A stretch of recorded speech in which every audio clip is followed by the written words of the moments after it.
Aerospace and MRO Vision, State Initiatives and Industry Partnerships. We'll have our guest of honor for today, Shri Nara Lokesh, Honorable Minister for Human Resources, IT, Electronics and Communication, Government of Andhra Pradesh. In his panel, we have industry leaders and a couple of keynote addresses from the government. He'll be joining us shortly.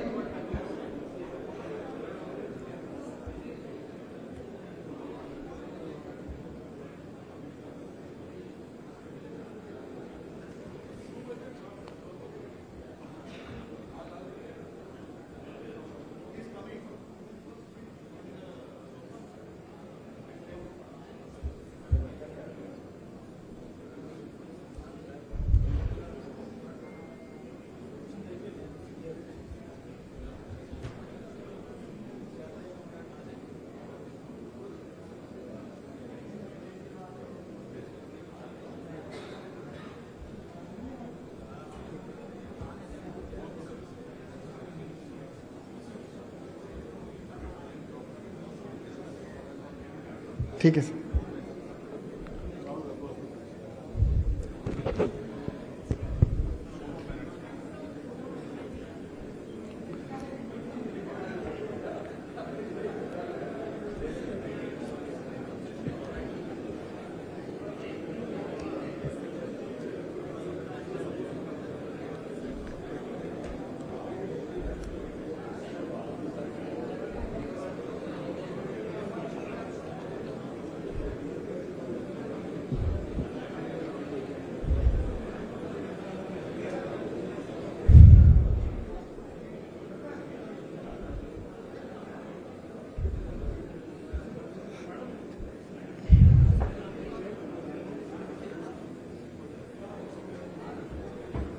As you can see, ladies and gentlemen, we have both our chief guest, Shri Chandrababu, Honorable Minister of Civil Aviation, Government of India, as well as Shri Nara Lokesh, Honorable Minister for Human Resources, IT, Electronics and Communications, Government of Andhra Pradesh.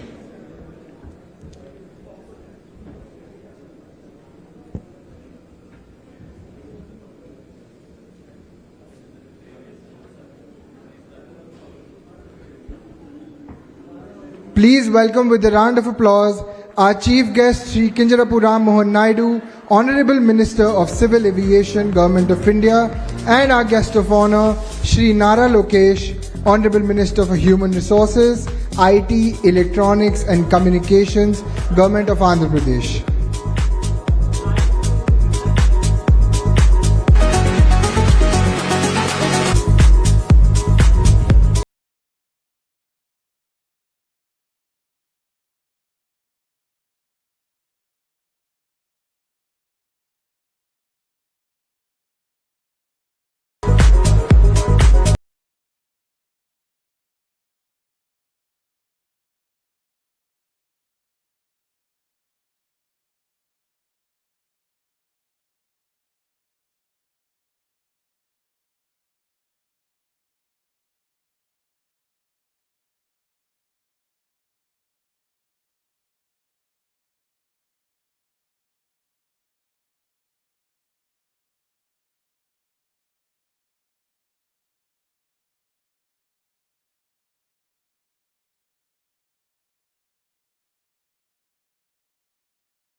the guest of honor, Shri Nara Lokesh, Honorable Minister for Human Resources, IT, Electronics and Communications, Government of Andhra Pradesh.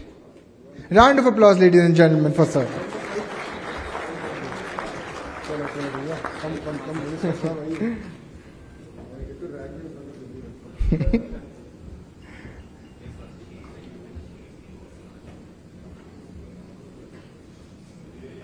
With us also is Shri Kondapalli Srinivas, Honorable Minister for MSME, SERP, NRI Relations, Government of Andhra Pradesh. Thank you, sir.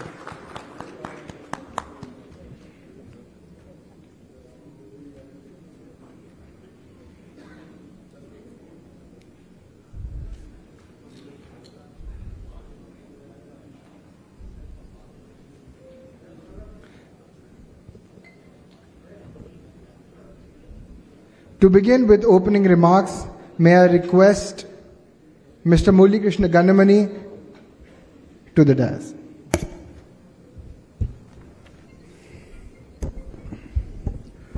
Thank you. Good afternoon, everyone. Shri Chandrababu Rammohan Garu, Honorable Minister of Civil Aviation, Government of India. Our beloved leader, Shri Nara Lokesh Garu, Honorable Minister for Human Resources, IT, Electronics, Communications, RDG, Government of Andhra Pradesh. Shri Kondapalli Srinivas Garu, Honorable Minister for MSME. Dr. G. Satish Reddy Garu, Advisor for Aerospace and Defence, Government of Andhra Pradesh.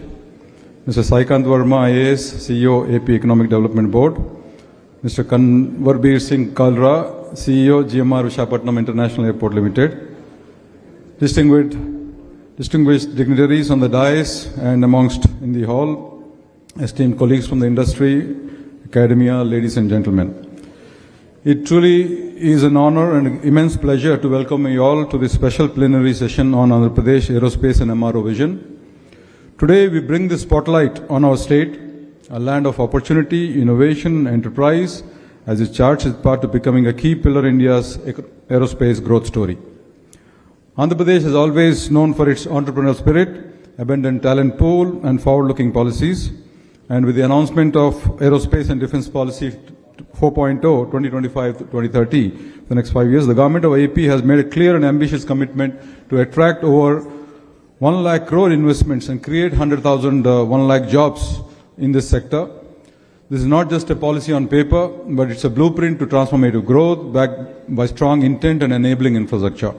We have heard the Honorable Minister for Civil Aviation in the morning. He has shared his bold vision and his very big picture on how to transform and truly help realize this potential of this sector. Andhra Pradesh already has credit of setting on India IT revolution, which we all are very much aware, and we take great pride in how our dynamic and visionary Chief Minister helped truly unlock that potential back then. And I'm very confident that Andhra Pradesh again will also set examples in aerospace manufacturing and truly becoming exemplar in creating this as a hub for aerospace manufacturing. The space is building dedicated aerospace and defense clusters, naval systems, UAVs, missile technologies, aerospace electronics, and R&D hubs. The upcoming Bhogapuram Aerotropolis with its greenfield airport, MRO facilities, R&D labs, and training centers will be truly a game changer for both the domestic and the global industry alike. And with our strategic location on the eastern seaboard, world-class ports and skilled workforce, Andhra Pradesh is uniquely positioned to serve as a natural hub for aerospace manufacturing, export and services. But what makes this journey even more exciting in the spirit of partnership is that the government of Andhra Pradesh is walking hand in hand with industry and institutions, and again the government of India. So incentives like subsidized land, support for technology transfer, and proactive facilitation are designed to give investor confidence, and at the same time, industry is stepping up with leaders in manufacturing, MRO, and digital solutions already building a strong footprint in the state. This plenary will showcase how the state government's vision, combined with industry capabilities and the CIA platform, can unlock a new era of growth. Together we have the opportunity to create not only an aerospace ecosystem, but also an engine of employment, innovation and pride for the people of Andhra Pradesh. And I have to take this opportunity to say that we have a very unique leadership. It's the national leadership led by Honorable Prime Minister, along with our Honorable Visionary Chief Minister, Nara Chandrababu Naidu Garu, and also at the helm of affairs, well supported by the dynamic young leader Nara Lokesh Garu. I think we are very uniquely positioned as a state to truly help realize this potential and unlock the total value. But what makes this journey even more exciting is, again, like I said, its true spirit of collaboration and partnership. And this plenary will show how we can truly unlock that. And as chairman of CI Andhra Pradesh, I see this as the beginning of a long and productive partnership. And let us use this session to share ideas, forge collaborations, and commit ourselves to making Andhra Pradesh a preferred destination for global aerospace and MRO investments. And I'm sure these meetings, these conversations will truly translate into some great investments and also great actions. So thank you, and I look forward to a very inspiring session ahead. Thank you.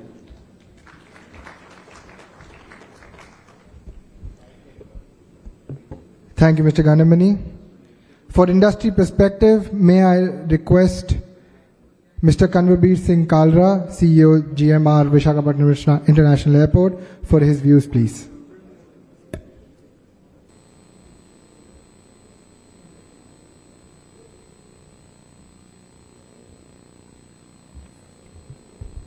Honorable Ministers, respected government dignitaries and distinguished guests, warm greetings and namaskaram from GMR Group.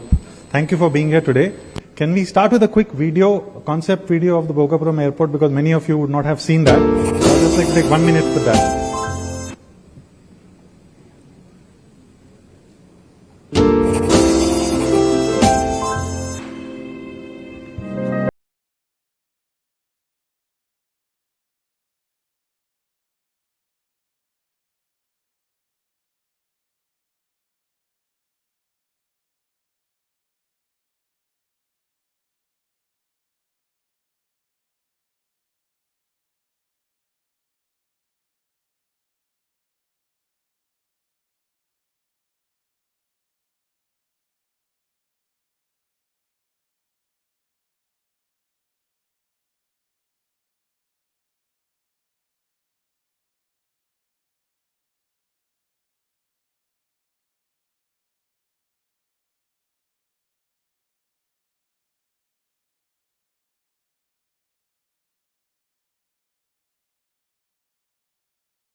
Thank you for that. Can we have the presentation, please? So, okay, by the time they put up the presentation, just a quick recap. All of you know about the GMR group, I guess. So, GMR is the second largest airport developer in the world. And GMR has done many, many airports across the world. And the major ones which GMR is running right now in India, that is Delhi, Hyderabad, and Goa, Mopa. Happy to report that all of them are in top 100 Skytrax ranking airport and consistently there. So next in the list will be the Bhogapuram airport, the Greenfield airport, which the government of AP has been kind enough to give the concession to GMR Group. So just to give you a quick recap on the concession. Can we go to the next slide? I'll go. Okay, just 1 minute.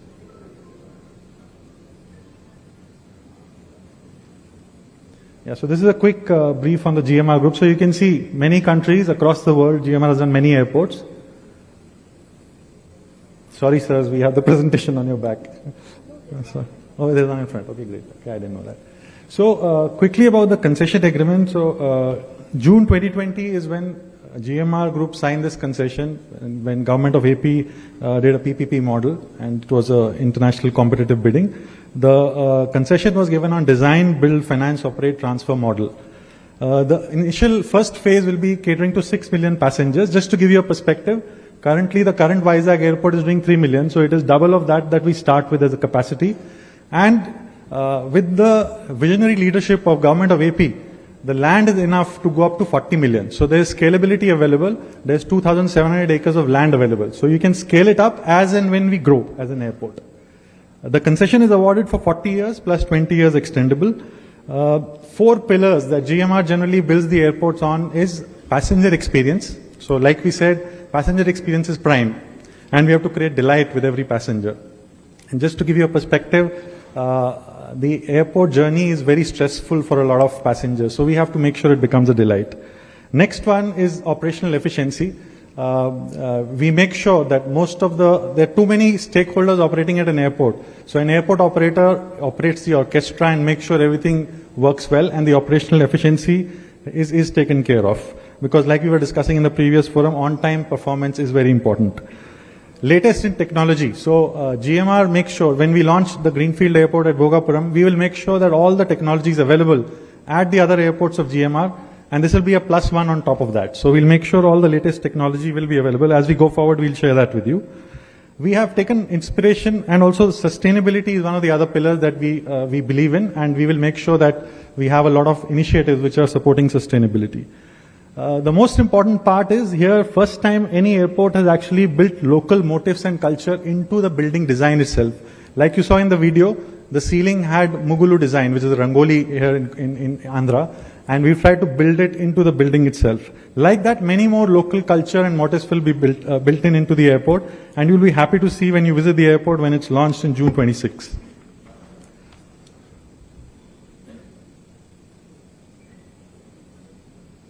This is a quick overview of the master plan for phase 1. As you can see, there is a long runway, 3.8 kilometers. It can take any wide body. There's a parallel taxiway. And when I say operational efficiency, the RETs, the rapid exit taxiways on the runway, provide easy exit to the aircraft and lesser occupancy of the runway. So you have all these designed in the initial part of the airport itself. We have around 18 parking stands for the aircrafts. In the previous forum, we saw that many aircrafts are going to come in India. Now, where are they going to park? So there has to be enough parking space available in all the new greenfield airports. So we have 18 parking stands to start with, and this actually is a modular design. Like I said, you can go up to 99 parking stands, going forward as we grow. There's a terminal which is around 77,000 square meters, and everything is integrated into this area. So there's a fuel farm which is a single access, open access fuel farm. There's a cargo terminal which will be world-class cargo terminal, that is a part of this. In-flight kitchen will be there. So anything that a modern world-class airport will have, this airport will have it on day 1 of launch. A few of the important salient features. So it's going to be a Code E compliant, and occasionally Code F can also operate. So these are basically wide body aircrafts. Any type of aircraft will be able to land at this airport. And the runway is really long, 3.8 kilometers, really long runway. There's a parallel taxiway along with the runway, which provides easier movement of the aircraft, along the runway, and they don't block the runway. Then we have ATC tower, which is 55 meters, and we have 18 parking stands. Out of that, 7 are with aero bridges. So contact stands is aero bridges. So 7 are with aero bridges there. As I said, we have the latest technology. So self-bag drop, as you can see the check-in counters, 18 out of the 40 counters will have self-bag drop facility, which is the latest technology, which we are using in most of our other airports also. Immigration and immigration counters will be electronic. ATRS machines are basically automatic tray retrieval machines, which are there at the security check to make the processing faster. These machines are used now, so they are the latest technology. 10 machines will be put so that there's no congestion at the security area. There will be self-check-in kiosk, and there will be a baggage reclaim belt, 4 baggage reclaim belts. On sustainability, there are a lot of initiatives like Minister Sir mentioned earlier. All the airports are focusing on solar in a big way. So we got a 5 megawatt solar plant, which we plan to have it operational on day 1 of the airport. So that's going to supply a lot of energy requirement for the airport itself, probably around 40 to 50%. And as we grow, we can put it up more because we have enough space available on the air side. We have something called as a bridge mounted equipment, which is a ground power unit and pre-cool air unit. So these are used basically to make sure that the aircraft is not running on fuel actually while it's parked or while it's stationed at the airport, while the passengers are sitting in. So this makes sure that aircraft fuel is burnt less, and better, sustainable initiatives are taken with this. We have a fuel hydrant system. So the entire fuel piping is underground through latest technology, and you don't need to have bowsers moving around in the airside, which provides a safer working environment. And also it's, in terms of sustainability, when bowsers don't move around, you have lesser fuel emissions at the air side. We have LED technology used across, so including the air side we have complete LED lighting. Inside the building, complete LED lighting. There's a lot of natural light being used. We are trying to get IGBC platinum actually as a, to start with. And there will be smart building solutions available at the airport. Next one is the most important one. As all of us know, that pharma sector, the other logistics sectors which are very, very highly operational in Vizag today, but we don't have enough, the international level cargo facilities available where we can ship your cargo material through temperature control facilities and through cold storage facilities. So that will be operational from day one. So we are putting a 25,000 metric ton capacity cargo unit, which will really help the industry in this area and the vicinity.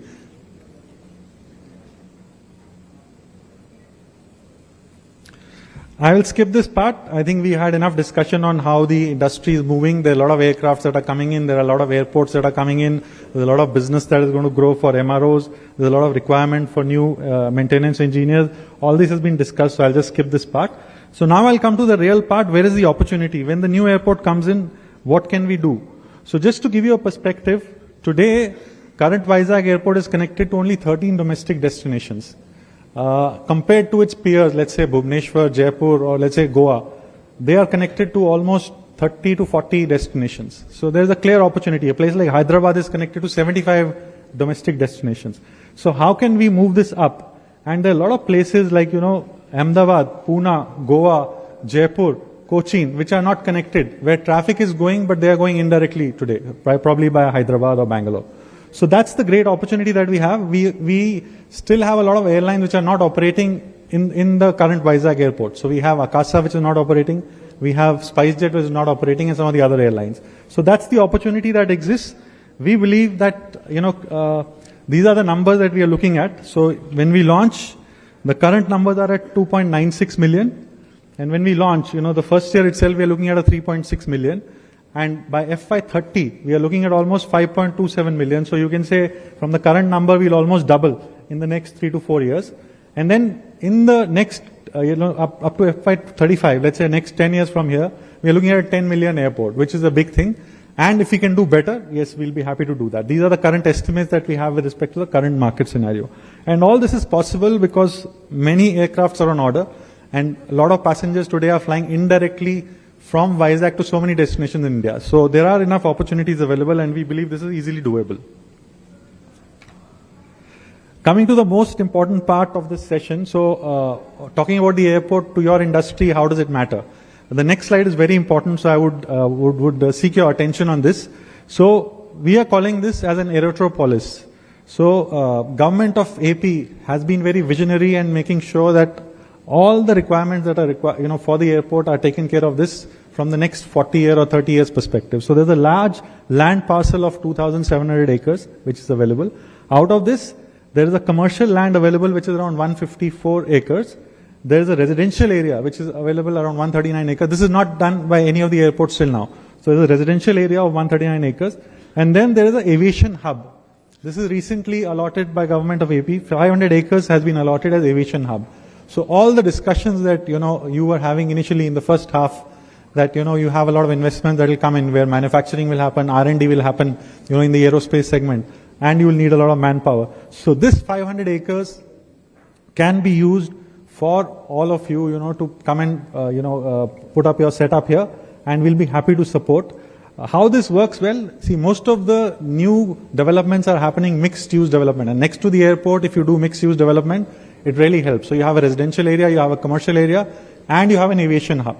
Now, why does an aviation hub need to be next to the airport? Because proximity to the airport provides a lot of logistics, support to most of your industry, which needs sometimes, complex cargo to come in, or sometimes you need to do some test flight, or you need to do whatever. So you need to have a close proximity to the airport. So all this helps, from the vision perspective of government of AP, that we have land available here, and we'll be happy to support you to come and invest into this. And government of AP is coming up with a lot of initiatives. So with government of AP being there, GMR expertise being there, and good local manpower. I think the local manpower is highly literate in terms of engineering, etc. And the cost of living is really low. So cost of putting up the operation is also low. So all that helps actually in terms of putting up, investment in this place. So like I said, proximity to the airport, government support, strategic location. Another thing is this location. Let's say you're putting up some MRO facilities. It is in the catchment, one side is your Southeast Asia, the other side is Middle East. So you can also target the global markets sitting here in Vizag. There's a good industrial setup already available. So Vizag has many specialized industries like pharma, like shipbuilding. So you have a lot of good manpower available which can be used.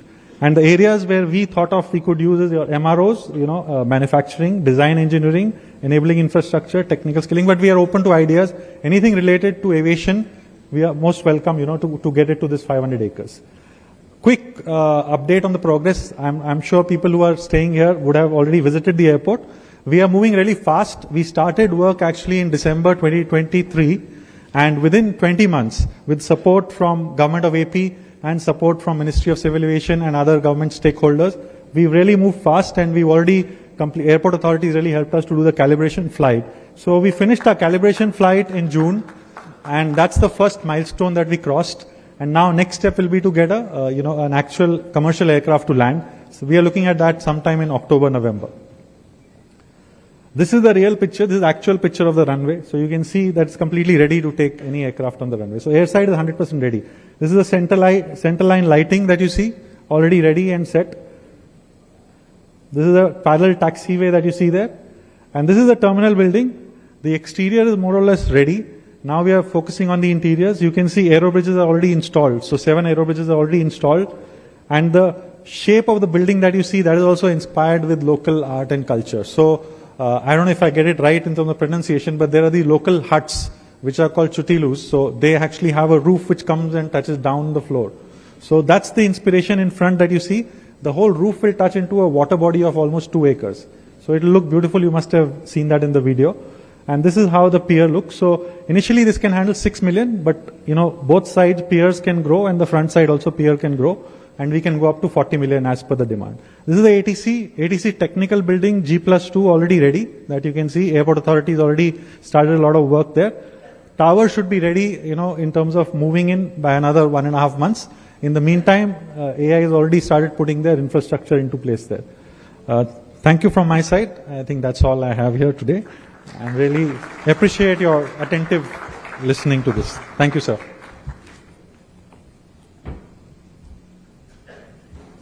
Thank you, Mr. Kalra. Continuing the industry perspective, we have Mr. BVR Mohan Reddy, Founder Chairman, Scient.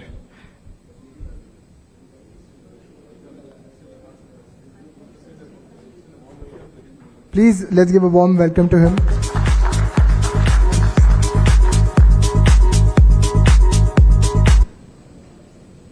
Honorable Ministers, Shri Ram Mohan Naidu Garu, Shri Nara Lokesh Garu, Dr. Satish Reddy, several other dignitaries on the dais, off the dais.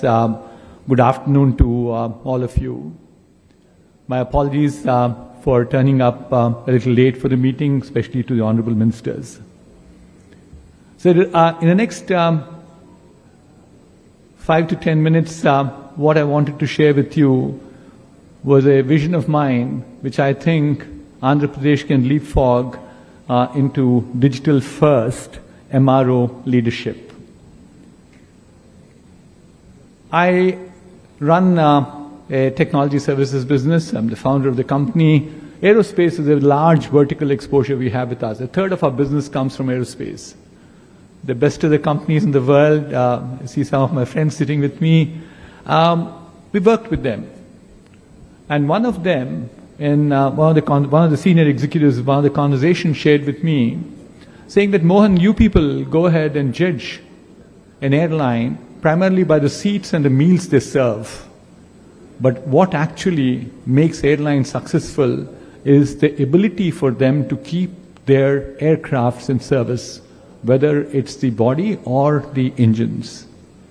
So if you were to keep the aircrafts in service, key element to it is all about maintenance, repair, and overhaul. So I just want to impress first upon all of you how important MRO is. Moving on, why is MRO important? I saw my previous speaker skipping a slide saying that we've been hearing about it since morning, but I'm not going to repeat it either. But the highlights are, for certain, that what we see is that the fleet expansion that's happening in this country, leaps and bounds under the leadership of Prime Minister Modi, Mr. Ram Mohan Naidu Garu, Chandrababu Naidu Garu, and Lokesh Babu, all of them. The economy continues to progress at a pace which we all now feel that very confident it will continue to grow at the same pace for a number of more decades. So the fleet will become larger from where we are at this point of time, from about 700 aircrafts, will probably go to about 2,000 aircraft by 2030. Equally important is the military aircraft fleet will probably be consisting of both the fighters, the choppers, the UAVs, and the transport aircraft will grow to about 1,200 by 2030 again. But then we also have enormous amount of dependability on foreign countries today. We have MRs, all right. I think if you go and do the Googling around or you do the chat GPT, you'll find that there are about 68 of them which have been licensed by DGCA at this juncture. But still, the fact of life is that we spend about $2 billion annually in terms of getting our services, getting our aircrafts, aircraft engines, aircraft subsystems serviced abroad. An airline like Indigo sends as many as about 400 of their engines every year abroad for servicing. And Air India, for its D-level checks, they're all going abroad at this point. So what we are seeing is that there's enormous amount of need in terms of creating an MRO back in India, leaving apart the opportunity which is globally now forecasted at about $120 billion by 2030. But equally important to the fact that in India, where we see that economy has to grow, excuse me, the MRO has a fairly strong multiplier. Multiplier is about 2.5 times for every dollar that's earned by the MRO business itself to create to the economy thereafter. And lastly, defense preparedness becomes extremely important for this nation. And as the Prime Minister talks about Atmanirbhar Bharat, Unnati Bharat, and inward-looking Bharat, I think it's important that we have the defense preparedness too. We then move on to say, what are the challenges that we have? The challenges that we have, number one, is about the GST. Sorry, I'll take that back. The GST has been reworked on in the recent past. It's 18% it used to be. It's come down to 5%. But I think what requires reworking is the customs duties. It still seem to be fairly spread around. The second one is that this challenge for the current round, will I come to the next thing later, is about the capital intensity that's there. Approximately they spend about $100 million to have a wide body hangar. With just not the bricks and mortar, I'm talking about the equipment that goes inside. I think it was also there in the previous speaker, skills is a big shortage. We have, as I said, as many as about 70 of those DGSA approved MROs, but most handle line checks, which are basically A level and the B level.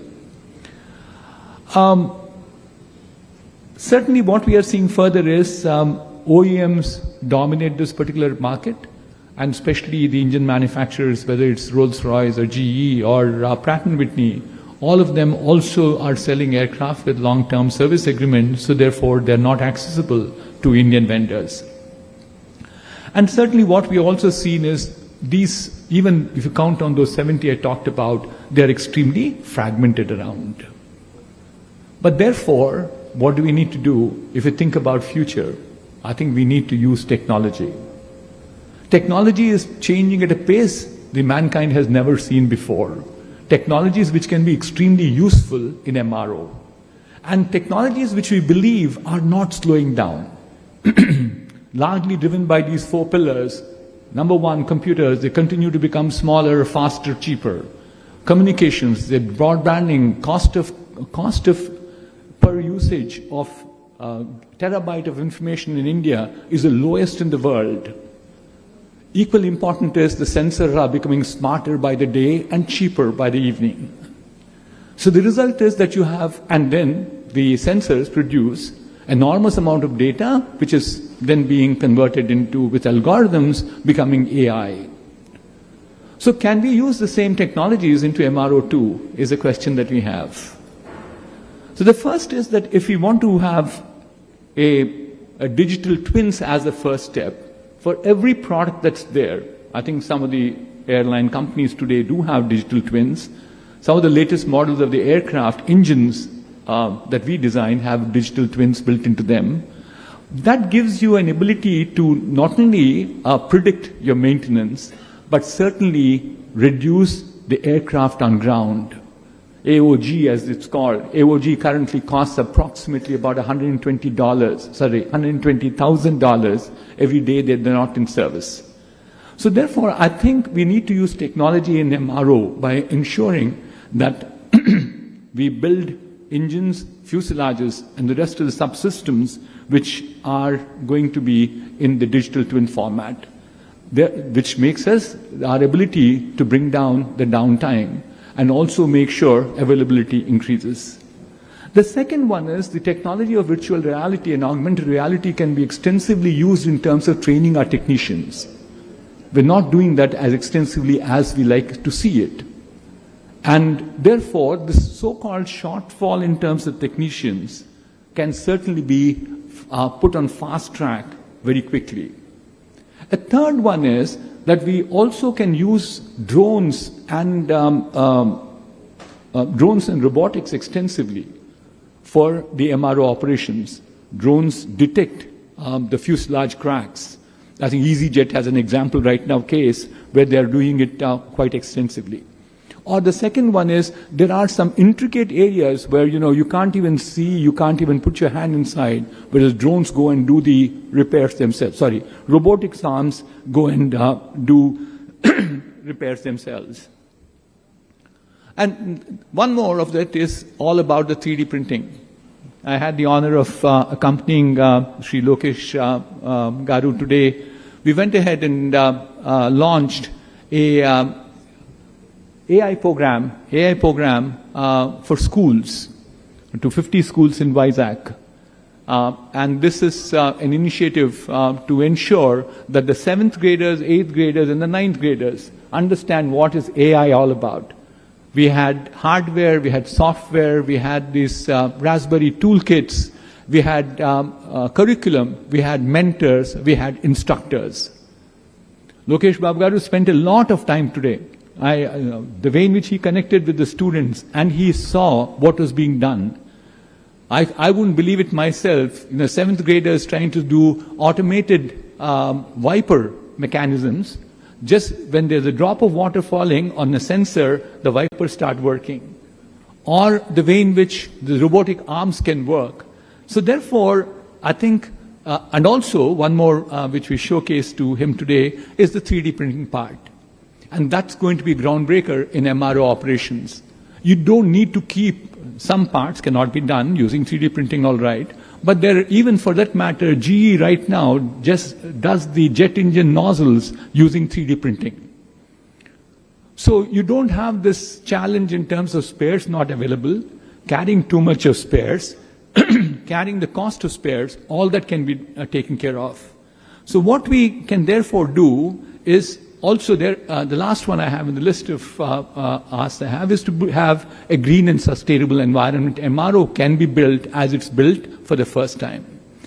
I think a good example that we have, which has been extremely successful, and I'm sure Honorable Minister would have seen it, and many of you probably know it much better than I do, is about the Seletar Aerospace Park in Singapore, as it's called the SAP of Singapore.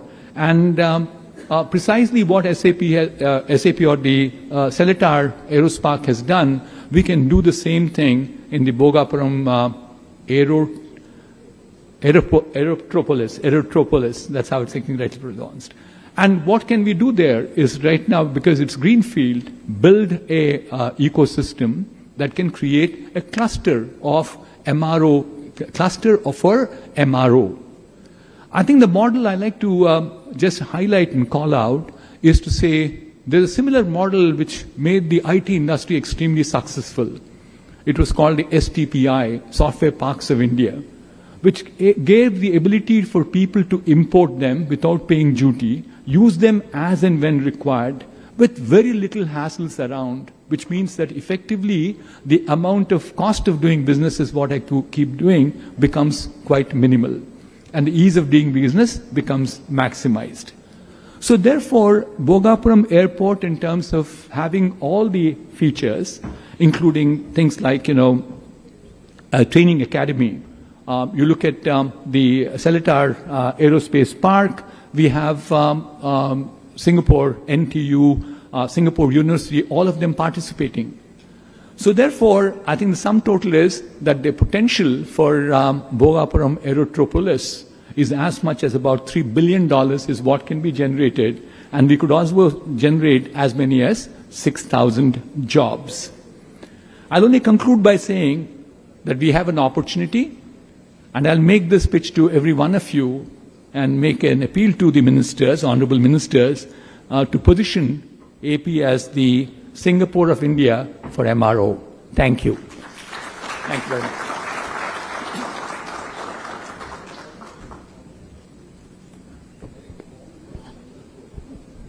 Thank you, Mr. Reddy.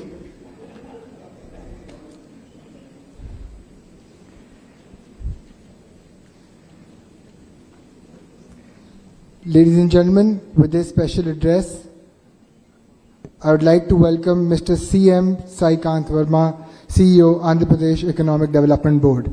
Let's welcome him with a round of applause.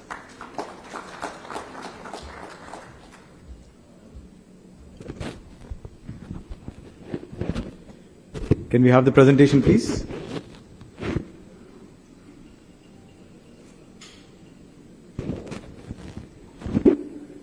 Good afternoon to all the dignitaries on the dais, distinguished guests, ladies and gentlemen. First of all, I thank the CII for inviting me over for such a wonderful event today. And over the next few minutes, I'd like to present and showcase the opportunities that we have in Andhra Pradesh right now. I want to present very briefly about what we are trying to do in Andhra Pradesh under the able leadership of our Chief Minister, and showcase some of the opportunities, particularly in the sectors of aerospace, defense, and MRO. Next slide, please.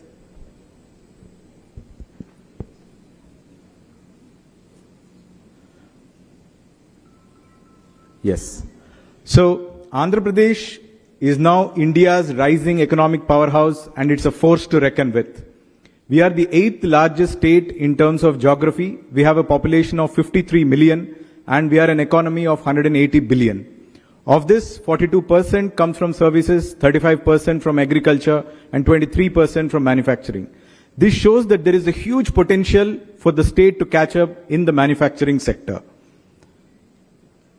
In line with the Honorable Prime Minister's call for Vikasit Bharat, our Honorable Chief Minister, Mr. Chandrababu Naidu, has given a call for Swarna Andhra Vision 2047, wherein we wish to become a $2.4 trillion economy from $180 billion today by 2047.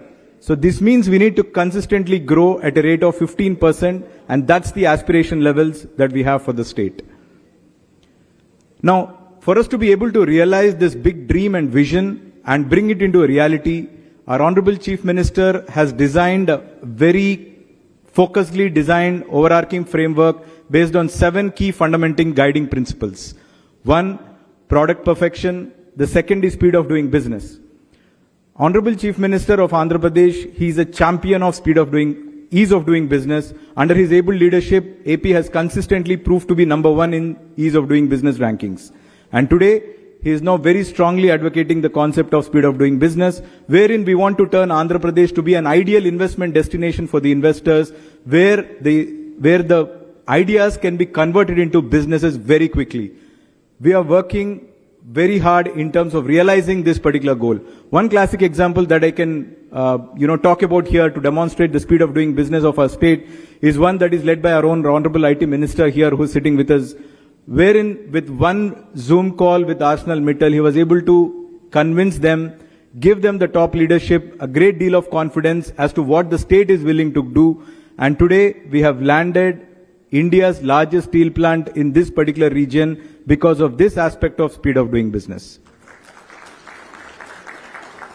The third guiding principle is reducing the cost of logistics, particularly reducing the cost of doing business in the state, employment creation, future-ready technology, and circular economy.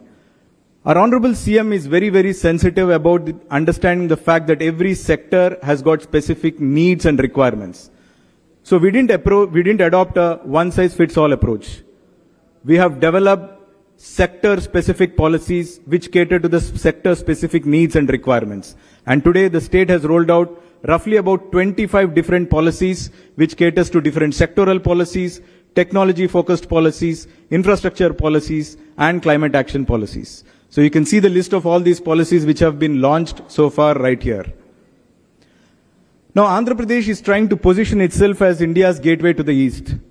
We have got third longest coastline in the country, almost 1,000 plus kilometers of coastline. 6 operating seaports are there. 4 new greenfield seaports are coming up. The state is committed to create, for every 50 to 100 kilometers of the coastline, the state wants to set up a seaport or a fishing harbor so that we are able to emerge ourselves as the eastern hub on India's sea coast, and we want to become India's gateway to the east. Looking at the aviation ecosystem, we have 7 operating airports, 3 of which are international, and 9 greenfield airports are going to come up in the state.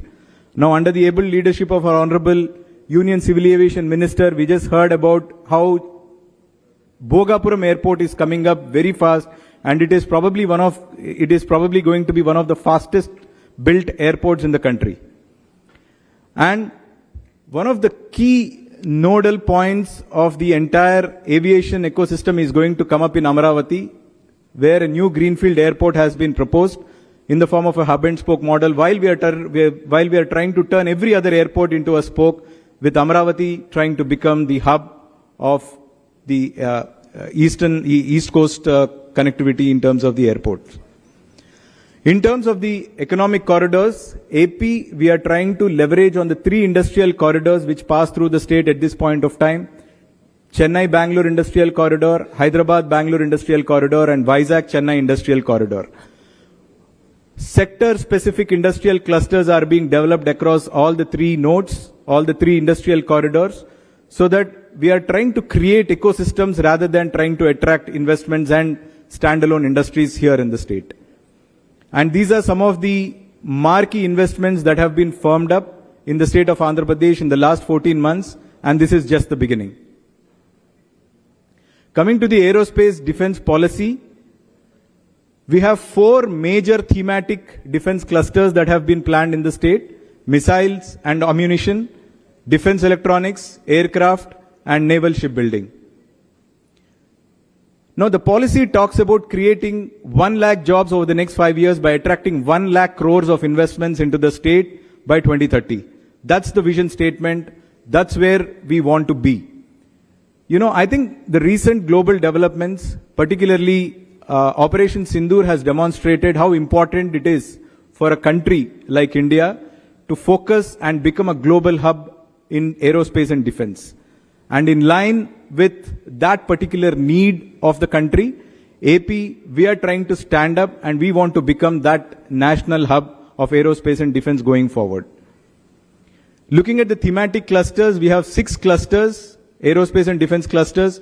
The first is the Visakhapatnam-Srikakulam cluster, which is focusing on the naval industry. The second industrial cluster, which is Jagaipeta, where we are focusing on missiles and ammunition. The third, Karnool-Orvakal cluster, where we are focusing on drone and UAV technologies. Fourth is Lepakshi, where we are focusing on the entire defense systems to come in and also the electronics clusters to develop. Tirupati is emerging as the R&D hub. And lastly, Donakonda is focusing on aircraft component manufacturing. So a great deal of non-fiscal and fiscal incentives have been assured in aerospace and defense sector. This is in line with the 25 policies that have been launched in the state of Andhra Pradesh. We are ready to partner with all of you, with the industry, and we welcome you to explore the opportunities here in Andhra Pradesh. And I'd like to take this opportunity to invite all of you to the CII Partnership Summit, which is scheduled here in Visakhapatnam between 14th and 15th November. This is the place where the state is going to showcase its true potential, opportunities, and a place where new relationships will be forged. Looking forward to seeing you all here. Thank you so much for the opportunity.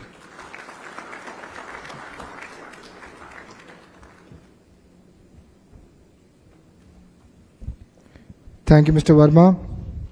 Continuing with the keynote address, we have Dr. G. Satish Reddy, Advisor for Aerospace and Defense, Government of Andhra Pradesh. Round of applause, please. Namaskar. Honorable Minister of Civil Aviation, Government of India, Sri Ram Mohan Naidu Garu. Honorable Minister of IT, HR, Skill Development, Sri Nara Lokesh Garu. The Honorable Minister of MSME, Government of Andhra Pradesh, Sri Srinivas Garu, Sri Mohan Reddy Garu, the Chairman CII Murali Krishna Garu, Mr. Sai Kant Verma, the CEO of Economic Development Board of Andhra Pradesh, and all other eminent personalities here. The Civil Aviation Secretary, Mr. Samir Sinha, is here along with his colleagues. We have Mr. Salili and all others. Namaskar to you once again and good afternoon to you. If you look at the overall scenario of the defense and aerospace in the country first and then coming to AP, with the efforts in the last few decades and very focused efforts and specialized efforts in the last one decade, the scenario has completely changed. In the defense sector, about 10 years back, we were struggling to have just around 30% as the indigenous content in the whole weaponry equipment what armed forces had. And today, it has crossed 65% in the whole thing what we have in the armed forces today. That is one huge change. Lots of systems have been developed indigenously in the country, and country has become self-reliant in many of the areas: missiles, radars, sonars, torpedoes, electronic warfare systems, AWACS systems, aircrafts, tanks, armored vehicles, ships, submarines. Many of the things we are able to build in our own country today. The budget has gone up enormously. See, it is 6,81,000 crores is the budget of the defense today. Out of that, the capital procurement is about 1,75,000 crores. That's the thing. If you look at last year, out of the 1,75,000 crores of the capital budget, the indigenously manufactured items were 1,25,000 crores. 1,25,000 crores for the indigenous thing. The immediate response from Honorable Defense Minister, Raksha Mantri Sri Rajnath Singh ji, is that we should make it in the coming next financial year, we should make it 1.75 lakh crores. And then the target for year 2029 is 3 lakh crores. This is the way the indigenous manufacturing capability in the country is going with various policies which have been brought up. The country, Bharat, has been one of the leading importers of defense equipment. We were standing in number 1, number 2 positions in the globe. Now today, it's turned around. We started exporting.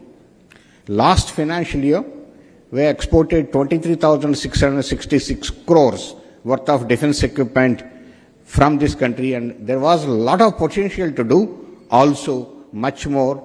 And now the target given by, again, Honorable Raksha Mantri is make it 50,000 crores by 2029. This is the way the defense sector is taking a shape.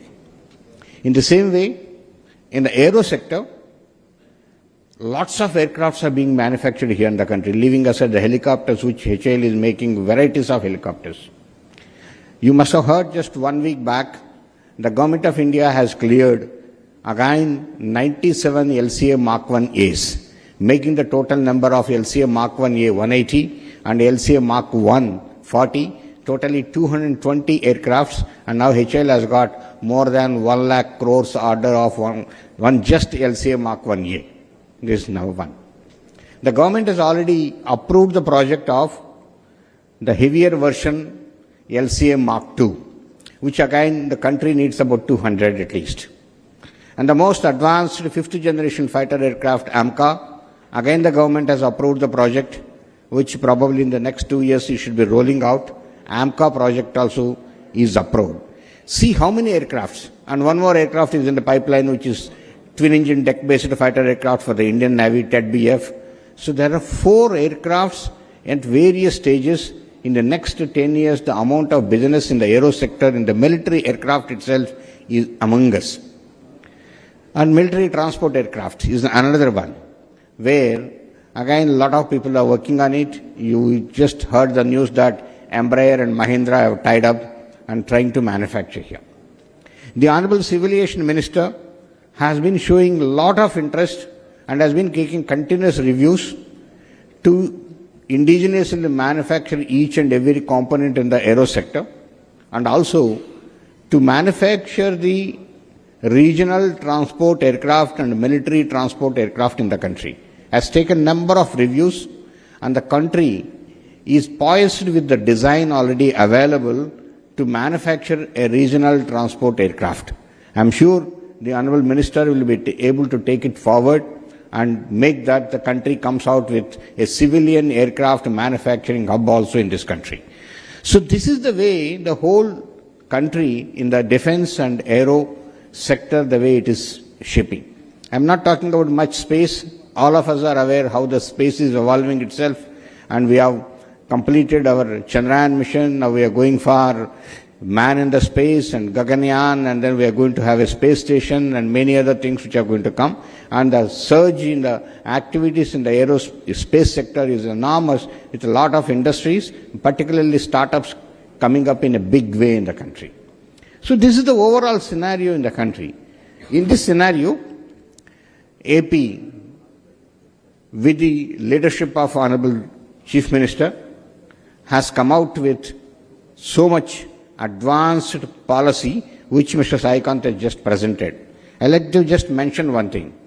It has been so much thoroughly prepared, and Honorable Chief Minister has taken so many reviews on that, and then the policy has come out as the best policy in the whole of the country. AP's aerospace and defense policy has come out as the best policy in the country today.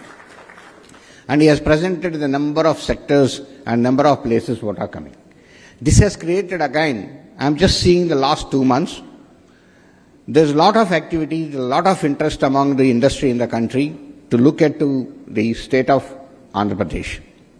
I'll just tell you, we had a couple of road shows, one in Coimbatore, one in Ahmedabad, one in Bangalore, and particularly I'll just tell you the road show what was there on the 18th of August in Bangalore. There were 300 industries which attended that, 300 industries. And many people came forward there itself and said about 85 to 100 people have actually written and given we have interest in coming up and putting up there. There are some people who came forward and mentioned there itself in the thing, and then came to the dais and announced there that we are going to have it like HFCL, Ananta Technologies, the mining industries, and the startup Digantara. They all have come and announced that we are going to have our manufacturing hub in our manufacturing industry in the state of Andhra Pradesh. Other than this, I like to mention to you also, there are so many other people who have already actually mentioned that and who have already applied for the land and other amenities. Like example, the Bharat Forge Limited has asked for about 1200 acres land. The Bharat Dynamics Limited has asked for about 1200 acres in Donakonda and 140 acres for the torpedoes manufacturing here near Vishakhapatnam or Anakapalli. ICOM, again a missile and electronic manufacturing house, has asked for 700 acres of land. The BrahMos has actually asked for 300 acres of land. So many people, and just a couple of days back, about 35 industries together have approached EDB saying that we want land to be given, we all want to establish here. So there's so many people who are coming forward with a lot of enthusiasm to establish in the state of Andhra Pradesh, as it's particularly in the aero and defense sector. The Jagaipeta is very close to Hyderabad, where the missiles are being designed. The drone activity is again 2.5 hours from Hyderabad, and then the whole of Orvakallu airport is available for all the drones testing. Drone range is available there. And then if you look at the Lepakshi and Madakasera, from Bangalore airport just 1.5 hours or maybe less than that is the distance, travel distance. Compared to the people, Bangalore meeting itself, the people who are telling from the Bangalore airport what you have, the electronic city, are going to Hosur, which takes 2.5 hours, you just cross this side and happening. So much of advantages which are there, which actually is the state of Andhra Pradesh is able to provide. So, a lot of ammunition industries, a lot of aero industries, a lot of electronic industries, a lot of naval related electronics industries are showing a lot of interest to come to the state of Andhra Pradesh, which has come out with the best policies. So I actually humbly request all of you, please look into it, please look at the policy, look at the way the team is working so energetically, the industry secretary and his people, the EDB, the APIIC are so actively pursuing the people and trying to provide all the information and make the files move forward. I am sure that in the coming months, we'll have a lot of industries are approved and given the land for they establishing in the state of Andhra Pradesh. So all of you, please look into it and come up, as India is emerging as a leader in the aerospace and defense sector. I am very sure India is emerging as a leader. As I said, 65% is the indigenous content, which will be going to 80% very soon, is what it is. The exports, what I said, 50,000 crores in the next 3 years is the target, and many more countries are showing a lot of interest in this from India, the products from India. India is emerging as a hub. India is going to be a leader. India is going to be make for the world the call what given by Honorable Prime Minister we are going to do. So this is the thing. I only actually request Sri Nara Lokesh Garu that we also need to do a lot of skill development in this area. He has been taking a lot of interest in this and request all the academic institutes which are there in Andhra Pradesh to have a minor degree in defense and also in a degree in aeronautics, and an MTech in defense technologies are one of the important courses which we need to introduce here. And then, of course, a lot of other skill development activities which needs to be taken up in this state to support all these industries which are coming. And also there are a lot of common facilities which are required, which have also been said, which actually all the industries need. This is one of the important things which Government of Andhra Pradesh will be able to take up and support by the time you people come up with this. So hence I request you, please go through, study the policy and interact with the people and try to have your industry coming up in the state of Andhra Pradesh. Namaskar. Jai Hind.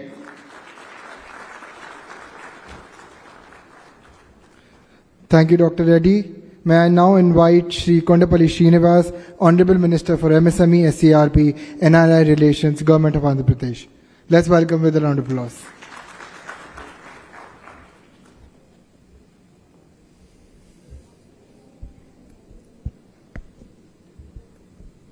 Respected Minister for Civil Aviation, Sri Rammohan Naidu Garu, and my leader, respected Minister for HRD, IT, and respected dignitaries on the dais and off the dais. It will not take much time. It's been a long day for you. But I would like to make a note as a Minister for MSME for the state of Andhra Pradesh. I would like to make a note that as large and large industries are coming into the state, there are equal opportunities for MSME units as well. As an SME, there are a lot of opportunities that are being opened in the state of Andhra Pradesh. As you've seen, my colleague, my CEO for EDB has presented the future of Andhra Pradesh, how the state is going to classify in terms of sectors where the aerospace and defense could be developed. And as you know that Satish Reddy Garu has rightly pointed out that the list of industries, the large industries that are coming into the state, there are equal and good opportunities where the MSMEs can be developed around those large industries. As a policy, Honorable Chief Minister has intervened. How do we support his MSMEs? He has brought in a very good intervention where he wanted to support all the industries that are coming in the sector of MSMEs. I would like to know that his interventions primarily, giving a corpus of 100 crores for supporting the technology transfer and also giving the, in terms of establishing the center of excellencies and in terms of commercialization of R&D and in terms of giving, support for technology transfer from a foreign equipment, original equipment manufacturers and DRDO. And I also say that he has given an option of flexible land procurement options. So where I should also say that there are multiple, as you know that APIC is giving multiple land options in the state of Andhra Pradesh, and he has given a flexible options where staggered payments can be allowed, lease and buy models have been given, and upfront payment has been also been given. As an MSME in ministry, Honorable Chief Minister always asked us to establish parks based on sectors, particularly developing the common facilities around these parks and also establish in a way that it will be aligned to the large industries. And I also wanted to say that he has given a logistics subsidy, which is very new to the policy as such, and there's also there the quality certification and skill development and decarbonization subsidy. So all this matters a lot when it comes to SMEs because he wanted to support all SMEs in terms of trying to establish in alignment with the large industries that are specifically into aerospace and defense. So I would like to thank all of you for being part of this. Thank you one and all. Thank you.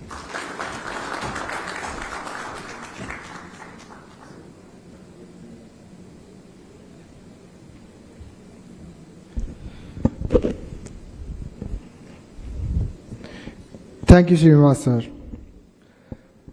Finally, I would like to invite our guest of honor, Shri Nara Lokesh, Honorable Minister for Human Resources, IT, Electronics and Communication, RTG, Government of Andhra Pradesh. Ladies and gentlemen, a round of applause for sir.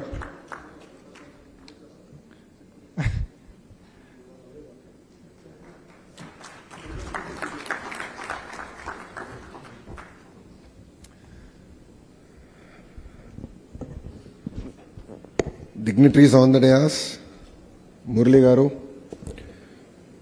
B.V. Mohan Reddy Garu,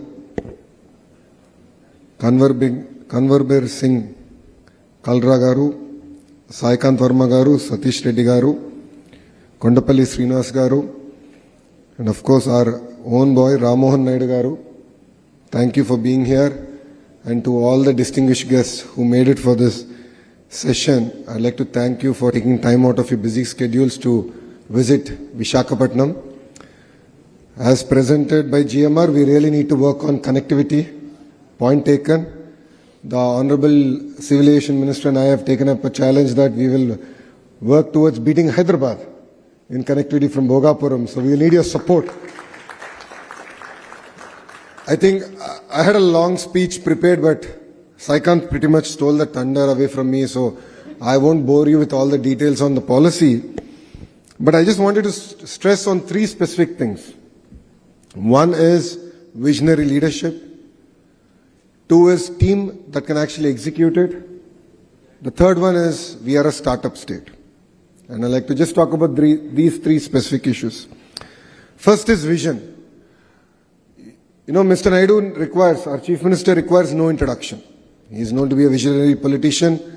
If you look at what he's done to Hyderabad way back in the mid-90s, and when we look back at Hyderabad today, we know that all the seeds were sown in the right place.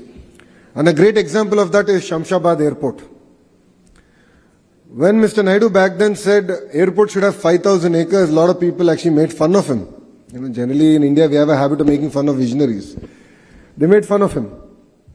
They said, why do we need 5,000 acres? But now go back and see Shamshabad. It contributes close to 11% of Telangana's GDP.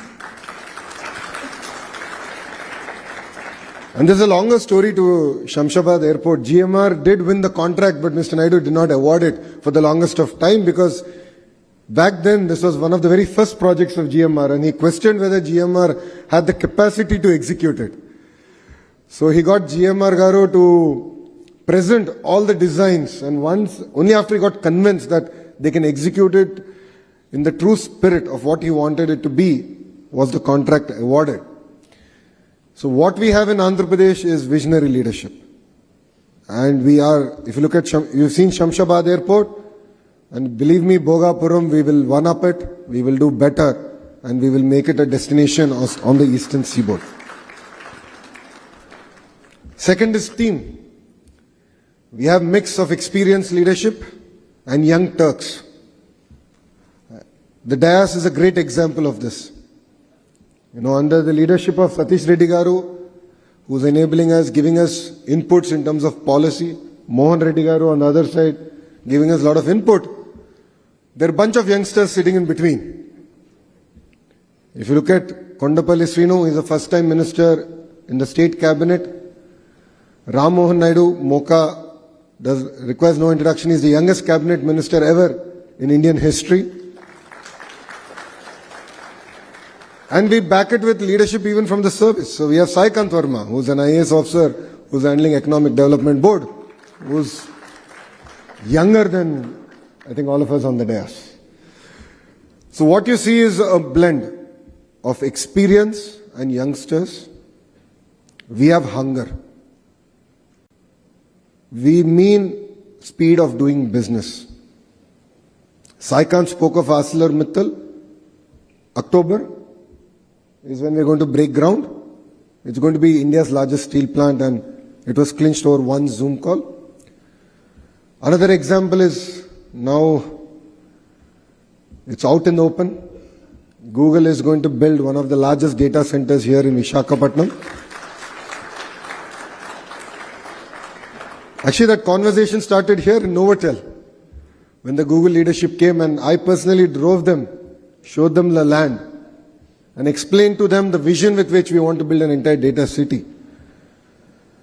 That's another example. Third, I would like to also share in renewable energy space. I'm sure all of you know the company called Renew. I went to break coconut to start a new plant where they're going to do solar and wind energy production. So we went there and we broke coconut. I told Sinhaji to make Andhra Pradesh his second home. Then I heard he's getting into manufacturing. I just dropped him a WhatsApp message and said, boss, we are ready here in Andhra Pradesh. And we also got manufacturing to Andhra Pradesh. So why am I sharing all this with you? Once you sign with Andhra Pradesh, it's no longer your project, it is our project. So if it means we have to lobby with the leadership from civil aviation, we will lobby on your behalf. If it means we have to lobby with NMDC, we have done it. If it means that we need to change policies, taxation, we are willing to take that ownership, work with the leadership in Delhi to make that difference. So we have the blend of young leadership backed with seniors giving us tremendous amount of guidance, and then we deliver on the speed of doing business. Third, as I said, we are a startup state. We are exceptionally hungry. Like all the startups here, I've seen the booths, I was observing what you do, the kind of sectors that you represent here. We are hungry. We are ready to steal your business from any other state or any country possible. We want you to invest here in Andhra Pradesh.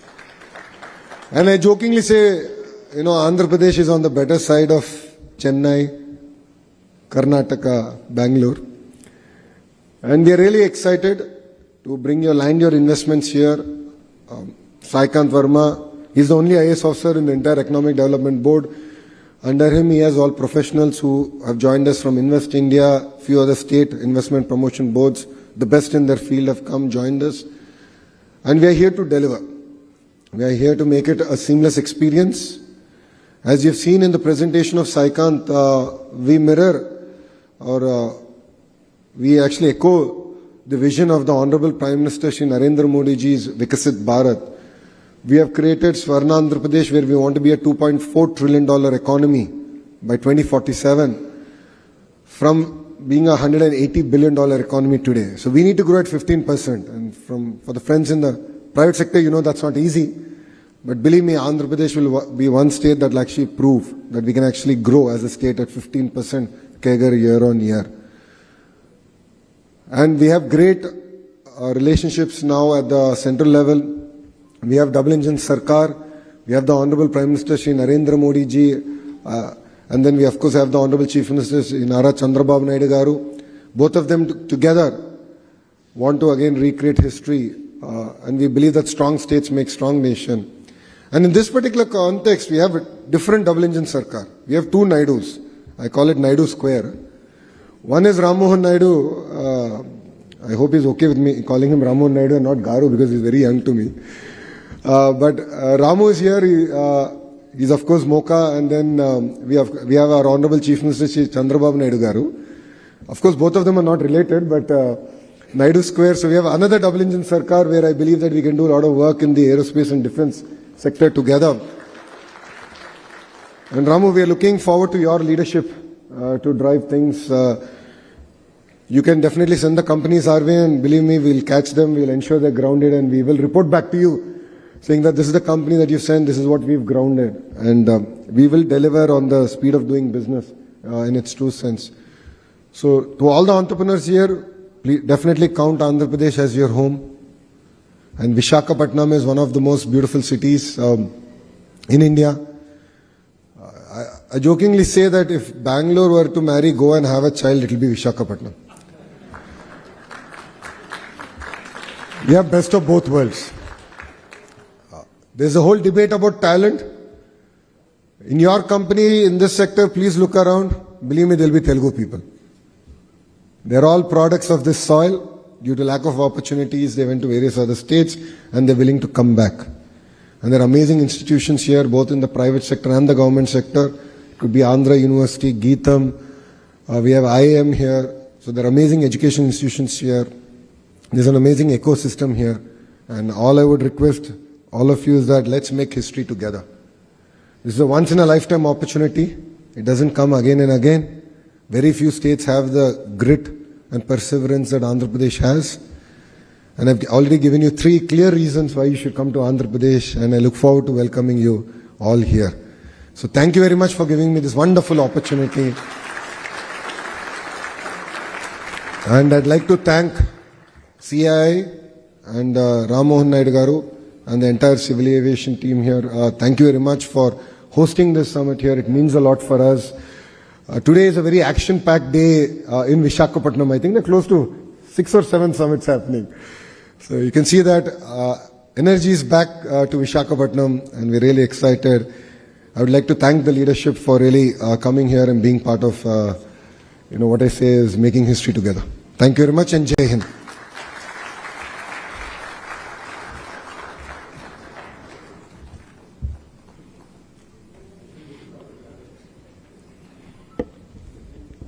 Thank you, Shri Lokesh, for your remarkable address. May I now invite our chief guest, Shri Chandrababu Ram Mohan Naidu, for his address. Thank you, sir. Thank you. Good afternoon to each and everyone. I have already given a very elaborate speech in the morning in the inaugural session. And I'm taking this opportunity again, especially to thank our young and dynamic leader, always an inspiration for the younger generation, Lokesh Garu, for specially gracing this event, and Minister for our MSME, Kondapalli Srinivas Garu, B.V. Mohan Reddy Garu, Satish Reddy Garu, and all the important people on the dais. And I have to also thank all the dignitaries that are here. The energy and enthusiasm that I got to witness in the morning, I can see it again in this time also. Usually, when you have a multi-session, especially which is overflowing after lunch, the energy kind of dilutes a little bit. But I see a lot of enthusiasm here. One, I can tag it to the presence of Lokesh Anna for him being here. He has brought in a lot of energy and enthusiasm. And also, I think this sector is right now in that space where everyone is eagerly looking and excitedly looking to do something about. And I've already talked about why this sector is very, very important. This is the right time to invest in this sector. This is the right time we all move forward, synchronize, synergize, so that we can not only become one of the global aviation hubs, but we can also cater for some of the requirements that the industry is going to need in the coming days also. And the right time and the right place, the justification has been given by the state government and especially our Lokesh Annagaru also. I have to admit, see, this is the second aviation aerospace manufacturing summit conference that we are having. As civil aviation minister, we have a certain liberty and leverage to guide a certain location. And in fact, the first one happened in Gwalior when Jyotiraditya Scindia ji was the minister. And it is quite natural for me preferring Andhra, but I would tell you the seed was sown by Lokesh Anna. This was 3 months back around when he found out that aerospace has so much demand and there is so much potential, and he ensured that all the support will be extended from the state government, and especially you can see it from the beautiful defense and aerospace policy that they have created. I can assure you as a Minister of Civil Aviation that out of all the states, this is one of the best policies that you will see in the country. And they have worked really, really hard. They have looked into all the policies that are there right now across the country, and they have did a +1 to each and every aspect of it, and they have made sure that it is not only going to be a beneficial thing for the state, but also the person who is going to invest. There is a mutual consensus that is going to be created when you invest in the state of Andhra Pradesh. So as a minister from the government of India, I would like to congratulate the government of Andhra Pradesh for creating such a beautiful policy, because even if it is in Andhra Pradesh that the industry is going to come and create a strong ecosystem, the country is going to benefit. So we have the right leadership, we have the right time, and we have the right place. Now the right decisions have to be made, and I request each and every one of you that is present here to once again invest in the state of Andhra Pradesh. You know that I am the Minister of Government of India. You can take me out of Andhra, but you can't take Andhra out of me. So I'll be pushing for Andhra Pradesh.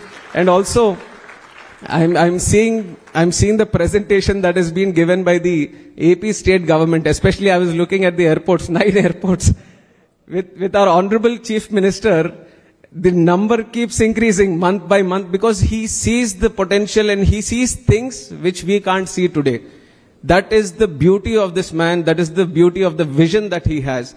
And the most importantly, when we talk about the policies also the state government is creating, you might go to other states and they'll say, we'll match the policy. Okay, we are also going to give you these kind of benefits. Why don't you come to us? Because it has become a very competitive field today.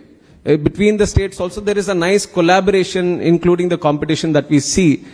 But what is very important for each and every one of you to take note of, no matter anyone can match the policies or the benefits or the incentives that we can give. I mean, Andhra, the state of Andhra can give, but nobody can match the vision of our Chief Minister, Chandrababu Naidu Garu. He is the key here.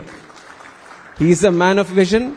And now, for the man of vision, we have a man of action also, Lokesh Annagaru, where Chandrababu Naidu Garu brings in the ease of doing business, and now Lokesh Anna is bringing the speed of doing business. And this is a powerful combination that the state government has, and we are all there to support this momentum and the rebirth that the Andhra Pradesh state is taking forward today. It's a startup state, but a very, very aspirational state today with a lot of forward-looking policies and investments which are going to create a buzz not only in the country but across the globe. And I've taken the example of Quantum Valley earlier. So these are some of the concepts. And I've talked very vastly into all the various aspects of aerospace manufacturing. Couple of things I just want to mention again in this closing address is that the support from the Ministry of Civil Aviation is continuously going to be there for this manufacturing sector. Like I said, this is the gold mine in civil aviation. How much we can mine out of it is there in our hands. So we are creating all the tools for us to mine it right now, and you have to take advantage of it. And second thing, now we are kind of playing catch up in this industry. We are seeing at different countries and we are trying to assess where we stand and what we can do right now. But I feel India at this point of time, with the leadership and the vision of our Honorable Prime Minister Narendra Modi ji, what we should also do is try to leapfrog in the technologies that are going to come in the future. And one thing is where we are looking about creating our own regional transport aircraft in the country. There is an assessment, there is a study going on that within 5 years we might see hydrogen powered aircrafts also. then why can't we see that happening right now itself? What are the technologies that are required for hydrogen powered aircraft? What are the systems that are required? There are many other technologies which are still in the blueprint phase, which are in the design phase. I would say as we are trying to play catch up, as we are trying to solidify the existing system that is there, we also need to look into the future technologies. And if you talk about future technologies, if there is someone who can understand you, if there is someone who will support you, and if there is someone who will handhold you, there is only one man, that is Chandrababu Naidu Garu. There is one state, Andhra Pradesh, which is eagerly looking into you. So I once again thank Lokesh Anna Garu for coming here and presenting the model of Andhra Pradesh state. And from the Ministry of Civil Aviation, it is always a great pleasure to come back to Visakhapatnam. This is where, in one way, the journey started for me also from this region. And coming back to this region and having this important conference gives me a lot of pride and pleasure also. And all the people who have supported into making this a grand success, right from CII, SIDM, and also state government of Andhra Pradesh, all the important subject matter experts from the industry, and all the people from across the country and internationals, especially Boeing, Airbus, and all the OEMs that have come in. Thank you once again for your participation. This means a lot. Let's not just leave it till the event itself. Let us collaborate. I've seen the stalls in the morning. I visited each and every stall. Some of the technologies that you have presented, some of the solutions that you have presented are very, very impressive. I've told my team that wherever possible, we have to create a proof of concept. Our airports are ready to open up to these startups also to your solutions. So we are going to partner up with you so that we can see them in action. We can see them implemented in our airports and in our infrastructure systems. So definitely we'll reach out to all of you. We will provide an opportunity so that you can further improve on the designs that you have already created. So thank you very much. Thank you to the whole team of CII for organizing this conference. Thank you.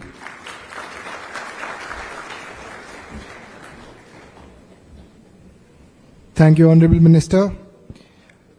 May I now request Ms. Shoma Banerjee, Deputy Director General CII, to give the vote of thanks, please. Good afternoon, good evening. It's very difficult to speak after you have such stellar speakers, right? I don't know who to start with thanking, but before I thank, I have a story to share, and I need the attention of Shri Nara Lokesh and Minister Ram Mohan Naidu. So when I was young, which was many years earlier, because I'm old now, I had the honor and privilege of being at a convention where Mr. Chandrababu Naidu came in as Chief Minister of Andhra Pradesh. We were hosting Japanese people in that conference. Before Mr. Naidu came in, he actually walked into the conference with his visiting cards in Japanese language. That story has stuck with me. That is what a vision is all about. So he exchanged those cards as if he knew Japanese. And that is how he pitched to those people about Andhra Pradesh. And I was much younger. I am much older now. But today I saw a repetition of sorts in Mr. Nara Lokesh. Sir, I think you have really shown us what young blood is and what a lethal combination, EODB and speed of doing business. I think that is what is going to take the industry ahead. You've talked about many things that are happening here. From my side, before I thank each one of you, and like you said, sir, what a stellar combination of experts and young blood. If I may say, we will hope to have our Aerospace Manufacturing Summit every year in Vizag. That is something which I am promising because I think I've seen so much of support, so much of interest, so much of thing. So from CII, I think we will look at doing this as an annual summit every year in Vizag so that it becomes the hub and the manufacturing center. And with your blessings, I think we will do it very well. With those words, I'm not going to take any more time because I know we are running late. So I just want to call out, we had with us, of course, Mr. Nara Lokesh, the Minister of IT and HRD, Government of Andhra Pradesh. We had Mr. Kondapalli Srinivasan, Minister of Small and Medium Enterprises, Government of Andhra Pradesh. Mr. BVR Mohan Reddy, very senior and very acknowledged expert in the sector, Mr. Saikant Verma. Thank you, sir, for actually marketing the Partnership Summit, which we are looking forward to very much. Dr. C. Satish Reddy, Government of Andhra Pradesh, Mr. B.V.R. Mohan Reddy, I think I'm taking the name twice, yeah. Mr. K.S. Karla, GMR, thank you for the vision that you shared. Mr. Our own Murli Krishnan, who is of course the chairman of CI Andhra Pradesh. And lastly, but not the least, our very own minister, who is the man who drove us here, who guided us here, and who's given us the confidence to come back along with Sri Nara Lokesh. A big round of applause, please.